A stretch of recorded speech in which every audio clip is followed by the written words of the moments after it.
Spirulina badi. Ushbu bad dengiz o'simligidan olingan hisoblanadi. Spirulina o'simligi dunyoda juda ham katta mashhurlikka erishgan. Bugungi kunga kelib spirulinani 21-asrning eng foydali taomi deb ham atashadi.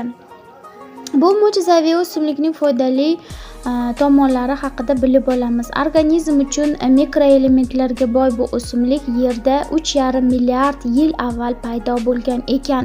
Uning bizga foydasi nimada? Spirulina tarkibida 200 xil vitaminlar, minerallar, 22 xil aminokislotalar bor.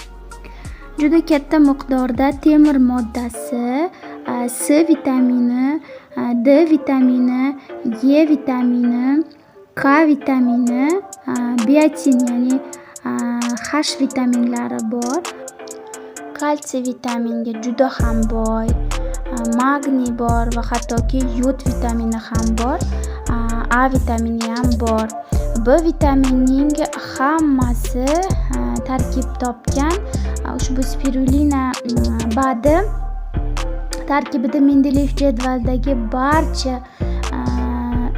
makroelementlar bor desak ham bo'ladi. Spirulina mo'jizaviy o'simlik. Uning 1 gram kukuni 1 kilogram sabzavotga teng. Uning 70%ni oqsil tashkil etadi. Spirulina antioksidantlarni rivojlantiradi.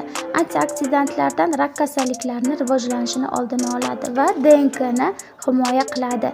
Terini yoshartirib beradi. Ushbu o'simlik organizmdan shlaklarni, toksinlardan tozalab tashlaydi. Immunitetni mustahkamlaydi. Anemiyani maksimal darajada ketkazib beradi.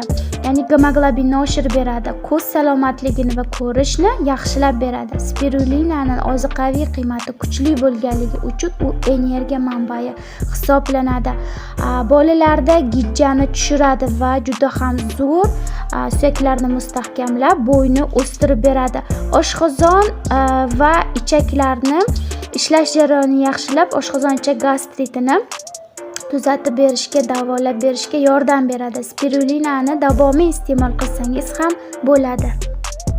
Spirulina badi qarishni sekinlashtirib beradi. Spirulinadan hattoki niqob qilib ham ishlatsa bo'ladi. Ayniqsa 35-40 yoshli ayollar uchun tavsiya qilinadi. Spirulina yurak xurujlarini oldini oladi, yurakni mustahkamlab beradi. Turli o'simtalarni va ko'plab har qanday saratonni oldini olishga yordam beradi.